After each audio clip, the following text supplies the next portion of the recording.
सभी को मैं नमस्कार। आज है 2 जुलाई, तो आज का वीडियो का टॉपिक है डेली करंट अफेयर्स।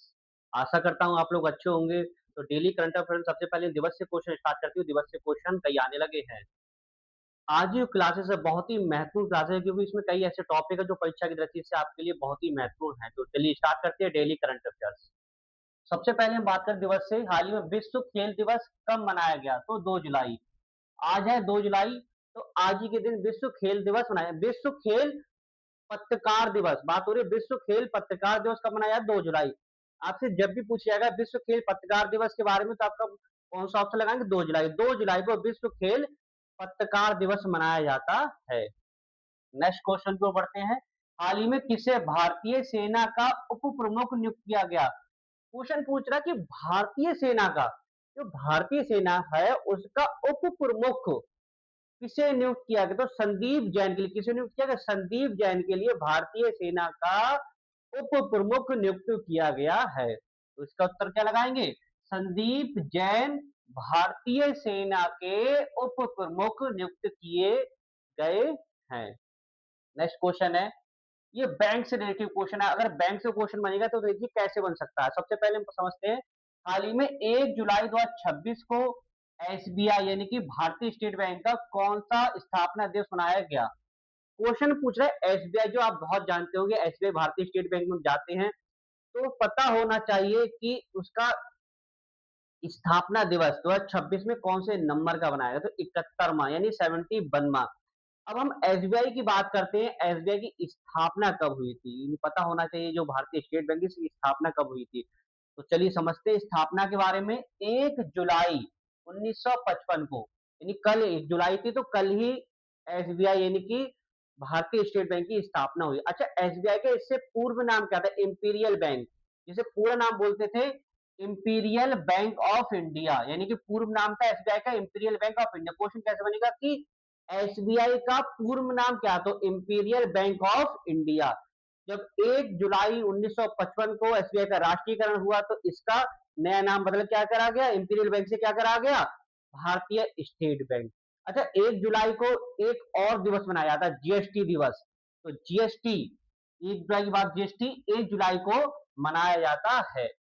नेक्स्ट है, ये क्वेश्चन बहुत ही महत्वपूर्ण, क्योंकि ये उत्तर प्रदेश से क्वेश्चन रिलेटेड होगा। क्वेश्चन नंबर 14, इससे परीक्षा की दृष्टि से एक क्वेश्चन डेफिनेटली आने की संभावना है।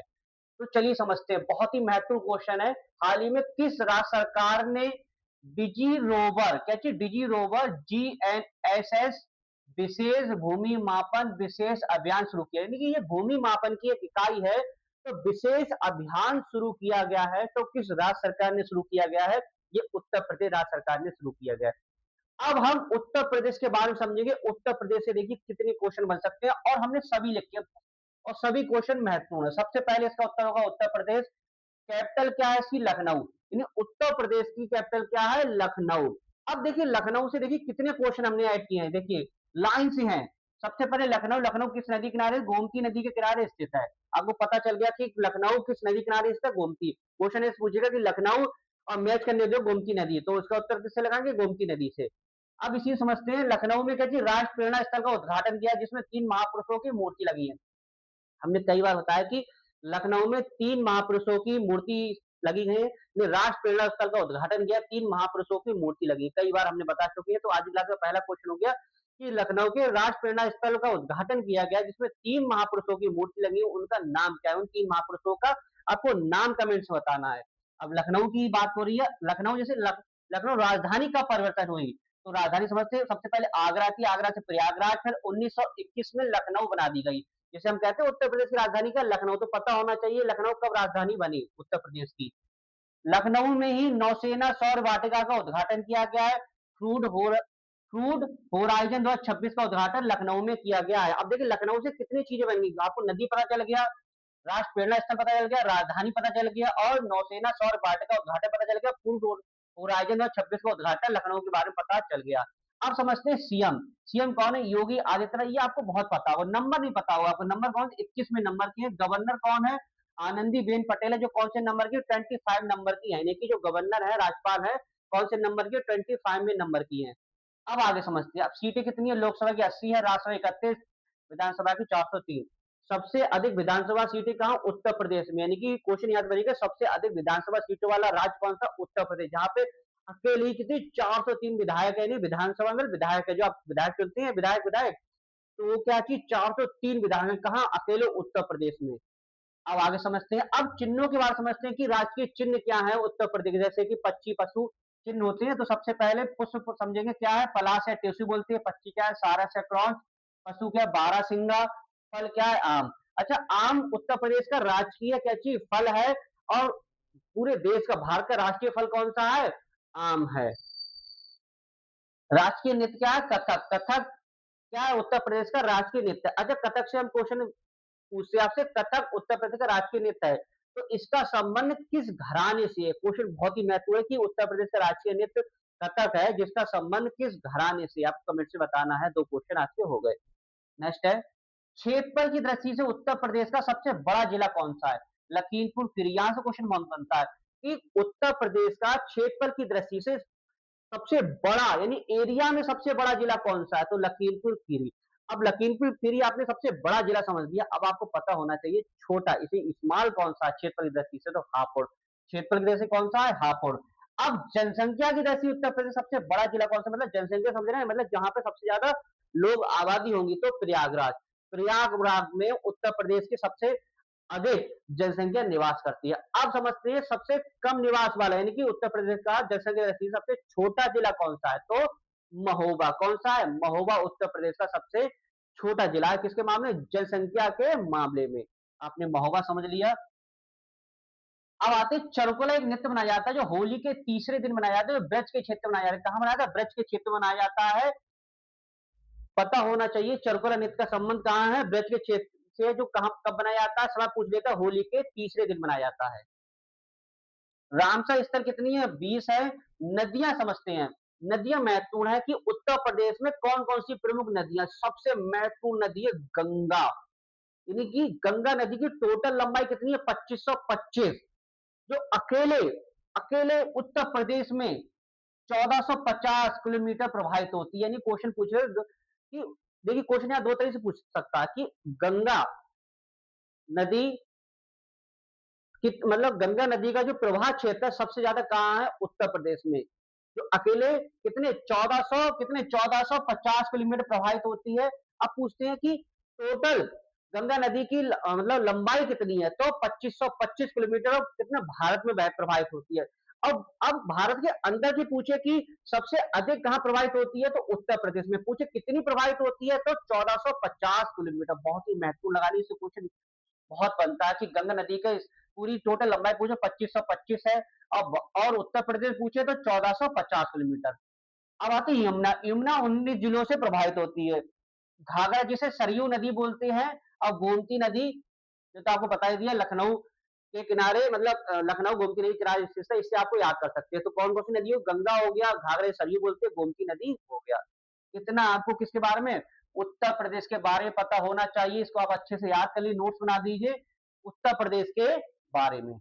नेक्स्ट, हाल ही में कौन भारतीय यूपीआई को अपनाने वाला 10वां देश बना? मतलब जो भारतीय यूपीआई है, जो आप भारतीय यूपीआई चलाते तो पता होना चाहिए 10वां देश कौन सा था? एक मतलब ग्रीस। ग्रीस 10वां देश भारतीय यूपीआई को बनाने वाला बना है। अब ग्रीस की कैपिटल क्या है? एथेंस। और करेंसी क्या है? यूरो। यूरो ग्रीस की करेंसी है। इतना आपको ग्रीस के बारे में पता होना चाहिए। नेक्स्ट, हाल ही में देश का पहला अपातटीय हवाई अड्डा कहां बनाया जाता है? तो पालघर। पालघर कहां बनता है? महाराष्ट्र में। अपात हवाई अड्डा है ये कहां बनाएगा? पालघर। पालघर कहां बनता है? महाराष्ट्र में। नेक्स्ट है, हाल ही में मुद्रा कोष द्वारा जारी रिपोर्ट के अनुसार 2026 में सबसे ज्यादा विदेशी रिजर्व भंडार वाला देश कौन बना? बहुत ही महत्वपूर्ण है ये कि मुद्रा कोष द्वारा जारी 2026 में सबसे अधिक विदेशी मुद्रा भंडार वाला देश कौन सा बना है? तो ये बना चीन। चीन सबसे अधिक विदेशी मुद्रा, यानी विदेशी रिजर्व भंडार वाला देश बन गया है। कौन? चीन। अब चीन से देखिए कितने क्वेश्चन बन सकते हैं। सबसे पहले बेसिक शुरुआत करेंगे। कैपिटल क्या है? बीजिंग। करेंसी क्या है? रेनमिनबी। 20 अप्रैल को चाइनीज भाषा दिवस मनाया जाता है। सबसे महत्वपूर्ण शीर्ष, दुनिया में शीर्ष उत्पादन होता है स्टील, कोयला, तंबाकू। तीन चीजों को होता है, स्टील, कोयला, तंबाकू का। सबसे ज्यादा उत्पादन कौन करता है? चीन है। चीन में सबसे ज्यादा स्टील होगी, कोयला होगा, तंबाकू। अच्छा, तंबाकू से एक दिवस पता होना चाहिए, 31 मई को तंबाकू निषेध दिवस मनाया जाता है। कौन से दिवस मनाया जाता है? 31 मई को तंबाकू निषेध दिवस मनाया जाता है। बहुत ही महत्वपूर्ण लाइन सीन। लाइन सीन दुनिया का सबसे तेज सुपर कंप्यूटर बनाया, मतलब सबसे तेज, दुनिया के, पूरी दुनिया की बात हो रही, दुनिया का सबसे तेज सुपर कंप्यूटर किस देश का? क्वेश्चन बनेगा तो चीन का। चीन का लाइन सीन दुनिया का सबसे सुपर कंप्यूटर बना है, यानी कि सबसे तेज स्पीड, यानी सबसे तेज सुपर कंप्यूटर किस देश का है? चीन का। कौन सा? Line scene. लाइन सीन दुनिया का सबसे तेज सुपर कंप्यूटर बना है, तो पता होना चाहिए लाइन सीन दुनिया का सबसे तेज सुपर कंप्यूटर बना है, जो किस देश संबंधित है? चीन का। अब अपने भारत का सबसे बड़ा सुपर कंप्यूटर कौन सा है? ऐरावत। ऐरावत PSAI, जिसकी सबसे तेज गति है ऐरावत। भारत का पूछे तो कौन सा है, तब भूल जाए तो ऐरावत याद रखिए, ऐरावत। लियो नामक दुनिया की पहली व्यवसायिक चिप को मंजूरी दी। लियो नामक दुनिया की पहली व्यवसायिक चिप को कौन ने मंजूरी दी है? चीन ने। इतना आपको चीन के बारे में पता होना चाहिए। जैसा कि हमने कहा था कि वीडियो के अंत में सरकार की एक योजना के बारे में बताएंगे, तो आज की जो योजना है बहुत ही महत्वपूर्ण, किसानों से रिलेटेड है, जिसे किसान सम्मान निधि कहते हैं। किसान सम्मान निधि, जिसमें हर साल 3 किस्तें आती हैं, 2-2 हजार रुपए की, जिसमें एक वर्ष में कितने? 6 हजार रुपए दिए जाते हैं। यानी किसान सम्मान निधि की शुरुआत कब की गई? 2019 में की गई। 2019 में इसकी शुरुआत की गई है, तो इसकी जो डेट थी 24 फरवरी 2019 थी, लेकिन ये लागू डेट उससे पहले ही डेट मानी जाती है 1 दिसंबर 2018। यानी किसान सम्मान निधि जो लागू डेट मानी जाती है वो 1 दिसंबर 2018 मानी जाती है, लेकिन इसकी जो शुरुआत कह सकते हैं, शुरुआत इसकी बाद में हुई है। कब हुई है? 24 फरवरी 2019 को। 24 फरवरी 2019 को किसान सम्मान निधि की शुरुआत की गई, जिसमें 6 हजार रुपए वार्षिक दी जाती है, जिसमें 2-2 हजार की 3 किस्तें दी जाती हैं। तो आपको पता होना चाहिए किसान सम्मान निधि की शुरुआत कब हुई? 24 फरवरी 2019 को, जिसमें 6 हजार रुपए वार्षिक दिए जाते हैं, और 6 हजार रुपए 3 किस्तों में दिए जाएंगे, यानी 2-2 हजार रुपए की 3 किस्तें एक साल में आएंगी किसान सम्मान निधि की। तो वीडियो के अंत में एक कैसी सरकार की योजना के बारे में पता चल गया। वीडियो को अधिक से अधिक शेयर कीजिए, लाइक कीजिए। अगर आपको कोई भी डाउट लगता है तो आप कमेंट से हमसे पूछ सकते हैं। वीडियो को यहीं समाप्त कर दे। वीडियो अधिक से अधिक लाइक कीजिएगा, शेयर कीजिए, कमेंट कीजिए। यहाँ वीडियो समाप्त कर, नेक्स्ट टॉपिक के साथ मिलेंगे। धन्यवाद।